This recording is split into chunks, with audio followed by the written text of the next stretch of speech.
فقیر اپنے تبلیغی اسفار میں جو ہند اور بیرون ہند بھی تھے اور اب بھی اس کا سلسلہ جاری ہے، مصروف تھا اور مصروف ہے۔ کچھ احباب نے مجھے بتایا کہ چند مہینوں پہلے ایک تقریر میری ہوئی ہے، اس میں جماعت اہل سنت کے خطیب حضرت مولانا سلمان اظہری صاحب کے تعلق سے میں نے گفتگو کی ہے ایک واقعے کو لے کر۔ اس میں لفظ ظالم کا استعمال جو روا روی میں اور معاملے کی نزاکت اور اس واقعے سے جو ہلاکت خیز معنی پیدا ہو رہا تھا اس کو مد نظر رکھتے ہوئے وہ لفظ میری زبان سے نکل گیا جو غیر مناسب تھا، مجھے نہیں بولنا چاہیے تھا، میں اس سے معذرت خواہ ہوں۔ مگر جو مطالبات میرے مولانا سلمان اظہری صاحب سے اس کلپ میں ہے اور باقی ان کے اس سانحے کے یعنی سانحے گرفتاری کے رونما ہونے سے پہلے براہ راست میں نے ان سے بات کر کے کچھ مطالبات رکھے تھے، لیکن اب تک ان مطالبات کے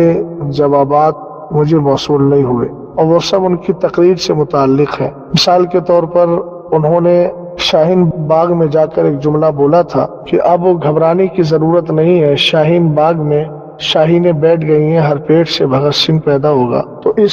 جملے کے تعلق سے بھی ان کی وضاحت ابھی موصول نہیں ہو پائی۔ دوسری بات، سرکار مفتی اعظم رضی اللہ تعالیٰ عنہ کا ایک واقعہ انہوں نے ذکر کیا تھا کہ ان کا ایک مرید وہابی ہو گیا تھا یا دیوبندی ہو گیا تھا اور پوری تفصیل بیان کی تھی۔ اس واقعے کا حوالہ بھی مطلوب کہ واقعہ آخر ہے کہاں، کس کتاب میں لکھا ہوا ہے۔ تیسری بات یہ کہ اسی واقعے کے آخر میں ایک حدیث ذکر کی تھی کہ حضور علیہ السلام ایک یہودی جنازے کے لیے کھڑے ہو گئے۔ تو پہلی بات تو یہ کہ یہودی جنازے کے لیے کھڑا ہونا اور آج اس کے لیے کیا حکم ہے، اس کی وضاحت بھی جناب کی طرف سے نہیں آئی۔ اور اس میں یہ بھی بولا تھا کہ حضور علیہ السلام رونے لگے تو صحابہ نے کہا یہودی کا جنازہ ہے، تو آپ نے فرمایا ہاں میں جانتا ہوں، مگر میں رو اس لیے رہا ہوں کاش میں اس کے پاس جاتا اور اس لیے تبلیغ کرتا تو آج یہ جہنم کی طرف نہیں جنت کی طرف جا رہا ہوتا۔ تو یہ جملے جو ہے کہیں نہ کہیں اس بات کا ایہام پیدا کرتے ہیں کہ معاذ اللہ رب العالمین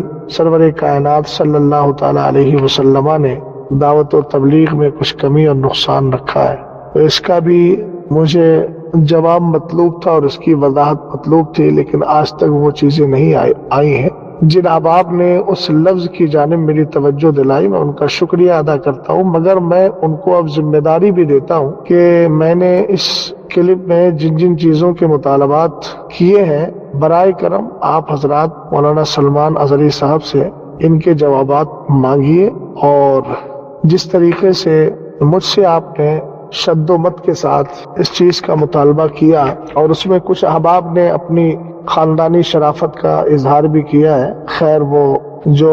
جس کے اندر چیز ہوتی ہے اس کا وہ خود اظہار کرتا ہے، یا ترشح الاناء بما فیہ، برتن سے وہی ٹپکتا ہے جو اس میں ہوتا ہے۔ خیر ان سے کوئی شکوہ بھی نہیں ہے، چونکہ ایسے حضرات صرف اعتراض ہی کر سکتے ہیں، باقی دین و سنیت اور مسلک اعلیٰ حضرت کے لیے آگے بڑھ کے کچھ کام کر سکیں تو یہ امید ان سے رکھنا بیکار ہے۔ لیکن ان کو میں اس بات کی ذمہ داری ضرور دوں گا کہ اب آپ حضرات آگے بڑھ کر ان کی وضاحت کا مطالبہ کریں تاکہ جو شرعی معاملات ہیں ان شرعی معاملات کو پورا کیا جا سکے۔ یہاں نہ کسی بغض اور کینے اور حسد کی بات ہے اور نہ دل میں الحمدللہ رب العالمین کسی کے لیے اس طرح کی کوئی چیز رہتی ہے، چونکہ میرا دل ہے اور اس دل کو کوئی دوسرا نہیں جانتا۔ میرے دل میں کیا پنہا ہے اللہ جانتا، اس کے رسول جانتے ہیں۔ اللہ شققتا قلبہ۔ اور چلتے چلتے احباب کو میں یہ بھی بتا دوں کہ میں اس مسئلے پر درازگی گفتگو اور درازگی معاملہ کا قائل نہیں ہوں، ورنہ تو اہل علم جانتے ہیں ثم اورثنا الکتاب الذین اصطفینا من عبادنا